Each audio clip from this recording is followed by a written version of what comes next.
actuellement, je ne sais pas si vous êtes au courant de la violence qu'a subie la petite Chloé. Que feriez-vous si ceci arrive à votre enfant? Non, je vais péter un câble. C'est ça, je prends le directeur, je le casse le dos en deux. Donc, selon vous déjà, en 2 mots, quel est le pire du harcèlement scolaire? Le pire du harcèlement scolaire tout. Bah, l'humiliation et la haine. Donc, en fait, c'est vraiment la personne qui va s'attaquer à n'importe quelle personne, et on peut pas changer ça en fait. Moi, les personnes qui se font harceler, c'est des personnes justement qui cassent les codes. Chers tous, bonjour ou bonsoir selon l'heure à laquelle vous nous suivez. Ici Lydie Bompaka, votre présentatrice. Soyez les bienvenus.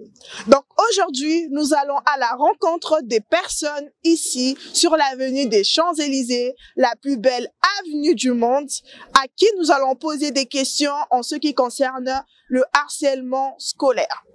Tout le monde connaît l'histoire de la petite Chloé qui fait le buzz en ce moment sur les réseaux sociaux. La petite qui a été violentée à l'école et suite à cela, elle a eu le visage défiguré. Voilà pourquoi aujourd'hui, les parents, les jeunes, les enfants vont nous dire ce qu'ils en pensent de cette situation, mais aussi comment pourrions-nous arrêter, comment pourrions-nous lutter contre le harcèlement à l'école. Quelles sont les mesures de prévention déjà mises en place et les prochaines qu'il faut mettre en place? Suivez.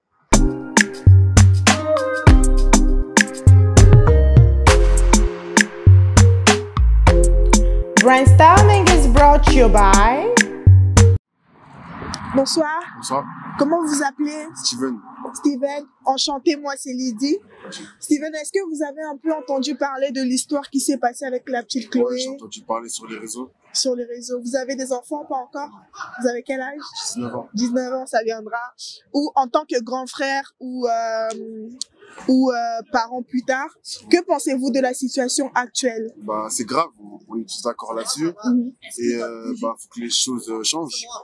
Parce que c'est pas normal qu'un enfant jeune comme ça se fasse défigurer de la sorte. Voilà, c'est ça que je veux dire. Et si vous étiez par exemple à la place de la maman, qu'auriez-vous fait de différent? De différent, j'ai vu qu'elle a fait beaucoup de choses. Bah, j'aurais fait les mêmes choses et j'aurais appelé à protester et à lutter contre tout ça en fait. Et vous pensez que toutes ces protestations, les manifestations porteront un bon fruit? Bah forcément oui, ça va faire du bruit et ça va faire parler. Et c'est ce qu'on veut un petit peu, il faut faire bouger les choses. Que pensez-vous de la justice actuellement en France? Bah là on peut voir que les choses ont été retournées contre la mère carrément. Ils ont dit qu'ils avaient divulgué l'adresse du chef d'établissement et on peut voir qu'en fait ils ont inversé la chose, je sais pas si vous voyez ce que je veux dire. Les rôles? Ouais, c'est-à-dire qu'au lieu de la justice soit faite pour la petite, bah elle est faite contre la mère en fait. Et ça c'est triste. Bah oui, c'est triste. Et vous, imaginez plus tard ceci vous arrive à vous, à votre enfant plus tard. Oui. Comment vous sentirez-vous? Bah, je me sentirais mal. On est en France, dans un pays de droit. Et du coup, moi, je vais faire ressortir ces droits-là et ça se retourne contre moi. Et de quelle manière pouvez-vous, par exemple, lutter contre le harcèlement scolaire? Contre le harcèlement, on va faire de la prévention au niveau des écoles, tout ça, et parler aux enfants, éduquer les enfants, éduquer les garçons, les filles. Et ça va changer les choses. Et de quelle manière pensez-vous que cette mesure de prévention-là, basée sur le dialogue, pourra fonctionner? Parce que ça a déjà commencé, le dialogue dans les écoles, les collèges, les lycées. Mais jusqu'à présent, on ne voit pas vraiment de fruits sur le harcèlement scolaire. C'est vrai, bah faut le faire, faut vraiment le faire. C'est-à-dire que moi, par exemple, on est déjà venu dans mon établissement pour faire de la prévention, mais c'était pas assez.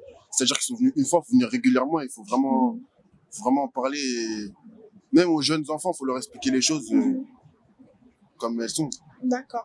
Et selon vous, quel est le début du harcèlement? Comment ça commence selon vous, le harcèlement? Bah, quand par exemple un enfant ne connaît pas les différences, et on réagit souvent mal en fonction des différences des autres. Et c'est à partir de là que commence le harcèlement, je pense. Clotilde et Jérôme, enchantée. Déjà, j'aimerais, si vous pouvez nous dire, selon vous, qu'est-ce que le harcèlement scolaire?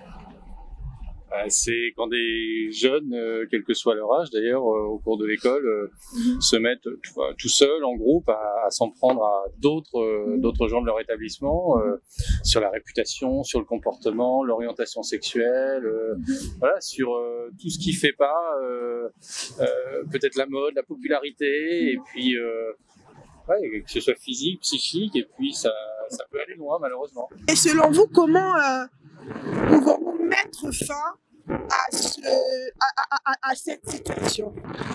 Moi, je pense qu'il faut, ça reste des jeunes, et donc on peut pas dire le jeune il est responsable tout seul. À un moment, il faut que les parents sont pénalement responsables jusqu'à 18 ans, et à un moment, il faut mettre même si c'est pas eux qui ont fait l'acte, ils en sont responsables, et donc ça veut dire que dans la tête de beaucoup d'enfants, il faut remettre des bornes. Ça tu peux faire, ça t'as pas le droit de faire. Et les écrans ont tendance quand même à brouiller un peu ça, le champ du bon bah après tout c'est pas si grave. Et même quand il y a des suicides d'enfants ou d'ados, ça arrive. Les jeunes coupables de harcèlement ont tendance à dire ah bah non, puis de toute façon il était pas populaire, elle était pas populaire. Mais il est mort. Et, actuellement, je ne sais pas si vous êtes au courant de la violence qu'a subie la petite Chloé, la violence physique. Je vais vous montrer une photo et vous allez me dire si c'était votre petite sœur ou votre futur enfant. J'imagine que vous n'avez pas encore d'enfant. Non. Que feriez-vous si ceci arrive à votre enfant à l'école? C'est agressif, ça. C'est très agressif. Alors. C'est des petits, ils l'ont tapé comme ça à l'école. À l'école, mais on ne sait pas qui a fait ça. L'école ne veut pas dire. Et selon vous, si c'était vous à la place de la maman, vous feriez quoi? Moi, je déposerais plainte sur tout le monde. Directeur, professeur, tout le monde. Et s'il n'y a pas de suite? S'il n'y a pas de suite, ça va être mon fils, genre, ou ma fille. Non, j'ai pété un câble. Comment tu vas péter un câble? C'est ça, je prends le directeur, je le casse le dos en deux. Le dos en deux? Le dos. Le dos? On lui casse le dos, je sais pas, il va faire mais ça. Mais il faut pas remettre la violence par la violence. Ah, mais là, c'est mon fils, c'est par son œil. C'est que c'est bon, c'est foutu pour lui. Et que pensez-vous du coup par rapport à la justice? Est-ce qu'il faudrait renforcer les mesures de pénalité pour les enfants qui harcèlent les autres à l'école ou bien? Ah si, il faut. C'est soit il faut mettre les gens pas bien, genre qui travaillent pas à l'école et tout, qui harcèlent le monde, ils les mettent tous dans une école fermée. Une école fermée? Ouais. Une prison pour mineurs, Une prison pour mineurs, une école fermée. On va pas dire une prison. D'accord. Merci beaucoup, Marwan. Merci, Anis. Merci. Et très belle soirée à vous. Merci, à vous de même. Merci. Selon vous, comment pourrions-nous tous lutter contre le harcèlement à l'école? On peut lutter contre le harcèlement. En premier, on doit parler à des professeurs, à des personnes qui sont plus grands que nous. Il faut parler à ces personnes. Ils vont bien sûr aider, car on peut pas faire tout. On peut pas essayer de tout faire soi-même. On doit parler à des professeurs, à des profs, à nos parents peut-être, je sais pas. D'accord. Alors moi j'ai juste une question à vous poser. Attendez. Alors, c'est l'histoire qui s'est produite pour une jeune enfant. Si ceci arrivait à votre enfant, à votre futur enfant, que feriez-vous? Je serais... Comment ça s'est passé avec cet enfant? C'était à l'école. À l'école? Oui. Oh. Les violences à l'école. Que pensez-vous des violences à l'école? C'est très... Ça m'a un peu étonné. C'est un peu... c'est trop violent. Je ne sais pas, c'est un peu... Ces choses doivent être arrêtées. C'est pas juste qu'un enfant soit harcelé juste pour je ne sais pas, pour des causes et être comme la photo. La violence physique. Et si par exemple ça arrivait à votre futur enfant, comment vous vous sentiriez? Je ne sais pas, c'est une question un peu, je sais pas, mais je serais bien sûr énervé, je veux savoir la cause, de parler avec la direction de l'école. Et s'il faudrait passer un message à la maman de Chloé, Que diriez-vous à la maman de Chloé et à la petite Chloé aussi? En premier, à la petite Chloé, c'est pas grave, ça va devenir mieux. Je suis sûr que peut-être dans son école maintenant, tu es harcelé, mais je suis sûr dans d'autres écoles, tu ne seras pas harcelé. Et pour la mère de Chloé, d'essayer de choisir une autre école ou parler bien sûr à la direction, c'est pas acceptable. Et quant à la justice? C'est bien sûr une injustice, c'est pas bien du tout. Je sais pas, peut-être parler à la police, peut-être, car c'est trop violent. Aller à l'hôpital, c'est ça. C'est trop violent. À la mère de Chloé, de parler à la police, je ne sais pas. Mais pour Chloé, bien sûr, ça va être mieux pour elle. Juste avec un peu de l'espoir. Tout va se passer bien dans le futur, j'espère. D'accord. Merci beaucoup à vous. Merci à vous. Et très belle soirée. À toutes les personnes que nous avons demandé qu'est-ce qu'ils en pensent de la situation, ils nous disent qu'il faudrait réinstaurer et développer, faire évolutionner le dialogue sur le harcèlement scolaire. À la petite Chloé, tout le monde dit courage. Et à la maman de Chloé, tout le monde dit justice pour Chloé. Et selon vous, comment mettre fin au harcèlement scolaire? Certes, il y a déjà le dialogue qui a été instauré par le ministère de l'Éducation, le dialogue avec les enfants pour essayer de leur faire comprendre qu'est-ce que le harcèlement et comment arrêter cela, éviter cela plutôt. Mais jusqu'à ce jour, il n'y a pas de changement. On peut constater aujourd'hui qu'il y a plusieurs jeunes qui se suicident suite au harcèlement, et d'autres enfants qui se font violenter à l'école. Selon vous, comment arrêter, comment lutter et mettre fin au harcèlement à l'école? Surtout pour les générations futures. C'est compliqué, c'est vrai que après. Après, c'est de la communication, je pense, au sein des établissements. C'est professeur, enfin voilà, qui s'aperçoit des choses, de le signaler au plus vite. Après, il faut que l'enfant parle aussi. C'est vrai que s'il se renferme sur lui-même et qu'il dit rien, après, il faut. Et comment les parents peuvent inciter les enfants de parler? Moi, je pense qu'il faut, depuis le jeune âge, leur signaler à chaque fois, voilà, dès qu'ils sont embêtés de ça, qu'ils le disent aux parents. Enfin, je pense que c'est de signaler au plus tôt. Et dans votre cas, par exemple, est-ce que vos enfants vous ont déjà confié des cas de disputes, des mauvais échanges avec les amis? Rien qu'en primaire, Augustin et Louise sont des fois confrontés à de la violence, des enfants qui sont violents. Et la menace, oui aussi. Des menaces, ils utilisent des termes absolument pas de leur âge. Et dans ce cas-là, qu'est-ce que vous faites lorsqu'ils vous rapportent tout ça à la maison? On va voir la maîtresse, on va voir, on va voir le parent même. On va voir la directrice. Pour en discuter. Et donc, imaginez un cas où le harcèlement ne serait plus verbal, mais plutôt physique. C'est-à-dire de la violence physique envers vos enfants. En tant que parent, quelles mesures êtes-vous prêt à prendre pour les protéger? On a déjà été confrontés à ça. Donc, nous, on a été voir la directrice de l'école, qui a été voir la classe, qui a informé qu'il fallait pas faire ça. Tous les protocoles aussi en cas de harcèlement se mettent contre l'enfant. Tous contre l'enfant. Si l'enfant tape quelqu'un, la maîtresse dit que grosso modo, si on voit un enfant taper par exemple Augustin, il faut que les autres enfants viennent autour de lui pour le protéger, de se mettre en C'est l'effet de masse en fait. Oui, la solidarité à l'école. Voilà. Mais en ce moment, je ne sais pas si vous avez un peu écouté les échos. Il y a une petite fille qui a été vraiment violentée à l'école. Je vais juste vous montrer une photo. Elle s'appelle Chloé. En voyant ça, comment vous vous sentez en tant que parent?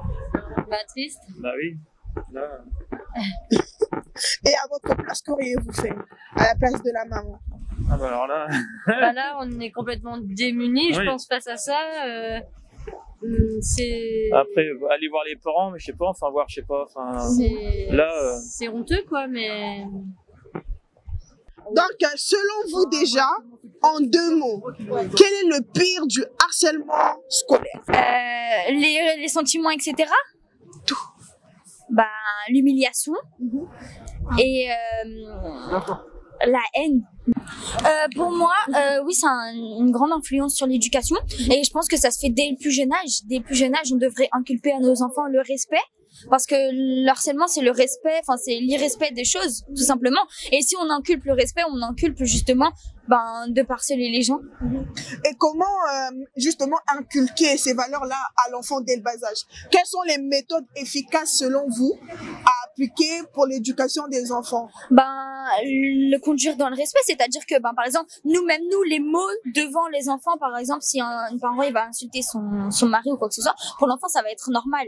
Alors du coup, il faudrait dire les choses, être adapté en fait devant l'enfant et avoir une éducation qui est droite, sans dire des gros mots devant eux, ou bien même les dénigrer aussi, parce que justement dénigrer un enfant, ça lui fait baisser sa confiance, et du coup baisser sa confiance, il va aller rejeter les choses aux autres. Oui. Et justement aussi c'est pour ça l'harcèlement, c'est ça aussi. Et selon vous, est-ce que le fait qu'un enfant soit celui qui est toujours à la base des moqueries, du harcèlement envers les autres enfants, est-ce que cet enfant-là, c'est forcément parce qu'il a reçu une mauvaise éducation à la maison, ou bien il y a aussi des enfants qui veulent bien copier ce qui se passe à l'extérieur?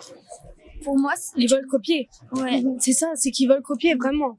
Il n'y a pas de... Parce qu'il y a des parents en fait qui ont beau tout donner en fait à des enfants, leur donner la meilleure éducation selon eux, mais tout autour d'eux, etc. Il y a aussi l'éducation qui est autour. En fait, l'éducation, ça se base pas que sur les parents, ça se base vraiment sur tout ce qu'il y a autour, l'environnement en fait. L'environnement de l'enfant. Donc, il faudrait que l'enfant grandisse dans un environnement sain.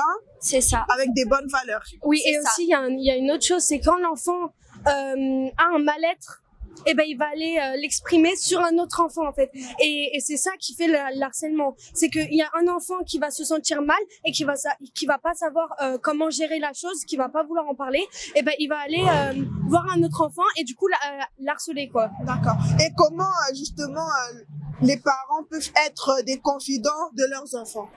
Comment permettre à l'enfant de s'exprimer à la maison? Leur montrer que les parents ils sont ouverts d'esprit déjà, parce que dans les familles qui sont fermées d'esprit, malheureusement les enfants ils osent pas parler de ce genre de choses parce qu'ils se disent oui, défends-toi, tape, non, alors que c'est pas forcément simple. Même un enfant qui se tape et qui aujourd'hui se fait harceler, c'est pas facile pour lui de se défendre dans une situation comme ça. Donc déjà, je pense que les parents ils devraient plus être ouverts d'esprit par rapport à ça et du coup dire à leurs enfants en fait tout simplement que je suis là, si tu as besoin, je suis là et peu importe ce que tu feras, je suis là en fait, les rassurer tout simplement. Et imaginez plus tard quand vous aurez des enfants, votre enfant revient à la maison défiguré parce qu'il a été tabassé à l'école et bien sûr à l'école primaire. En tant que parent, que feriez-vous? Honnêtement, c'est normal, je serais en colère. Déjà, je change mon enfant, je pense, d'établissement parce que moi, étant scolarisée, l'harcèlement, quand on est dans un établissement scolaire et qu'on voit toujours la même personne, ça rappelle les choses et ça fait mal. Et donc, pour moi, il faut changer déjà l'enfant d'établissement et parler avec les parents, le directeur, etc. Et si, par exemple, l'école ne veut pas de communication avec vous? Porter plainte. Porter plainte. Et si la justice ne fait rien? On va régler ça en privé avec les parents. Parce qu'on voit quand même aujourd'hui qu'il y a plusieurs cas de harcèlement à l'école arrivent au niveau de la justice qui n'ont pas abouti. C'est vrai que ça aboutit à rien, même à l'école, même en interne. C'est très très très très compliqué de faire bouger les choses. Et comment les enfants peuvent-ils éviter justement d'être harcelés à l'école? C'est pas de leur faute. C'est pas de leur faute. On peut pas éviter un enfant on peut pas dire à un enfant tu te feras pas harceler si tu fais pas ça. C'est pas de la faute de l'enfant, c'est de la faute de la personne. Donc en fait c'est vraiment la personne qui va s'attaquer à n'importe quelle personne et on peut pas changer ça en fait. D'accord, c'est comme ça. Ouais, et puis pour moi honnêtement tout le monde et généralement pour moi les personnes qui se font harceler, c'est des personnes justement qui cassent les codes, si je peux dire ça comme ça, et qui ont un comportement qui est hors norme pour eux, selon eux, mais qui sont en fait normaux. Mais c'est juste que pour eux, cette personne elle a un comportement bizarre par rapport à eux, donc ils vont aller critiquer en fait. Et comment vous pensez le monde de demain avec les jeunes d'aujourd'hui? Honnêtement, j'y crois quand même. J'y crois parce que parmi quand même dans notre génération, parmi des personnes qui sont vraiment méchantes, on est quand même pas mal à vouloir changer les choses. Vraiment, on est quand même pas mal. Donc franchement, j'ai de l'espoir. Faut pas perdre espoir dans ce genre de choses. Faut toujours avoir confiance en ce qui va se passer et voilà. Chers tous, tel que vous venez de le voir, tel que vous venez de le constater, nous sommes donc partis à la recherche des personnes acceptant de répondre à quelques-unes de nos questions sur le harcèlement à l'école. Et certains nous diront que le harcèlement ne commence pas qu'à l'école, mais ça peut également commencer dans la maison, commencer au foyer. Quelles sont les mesures efficaces de prévention mettre en place afin de lutter contre le harcèlement scolaire? Ils ont tous vu la photo qui circule sur les réseaux sociaux de la petite Chloé qui a subi des violences dans son établissement scolaire et ils nous ont dit ce qu'ils en ont pensé. En une phrase, les enfants qui subissent, vous les enfants qui regardez, qui suivez cette vidéo, si vous subissez des harcèlements à l'école, des injures, des insultes, de la violence physique, parlez-en à vos parents, parlez-en à vos adultes, aux adultes à côté de vous, parlez-en aux maîtres, aux maîtresses, afin de trouver des solutions efficaces pour vous protéger contre le harcèlement à l'école. Et à ceux-là qui embêtent les autres à l'école, c'est simple, arrêtez de faire souffrir les autres. C'est donc ici que s'achève cette séquence de Brainstorming TV. Le rendez-vous est pris pour la semaine prochaine, à la même heure, sur la même chaîne. Surtout, n'oubliez pas, prenez bien soin de vous et je vous souhaite des excellentes fêtes de fin d'année. Et comme on le dit toujours, we're staying together, together, together.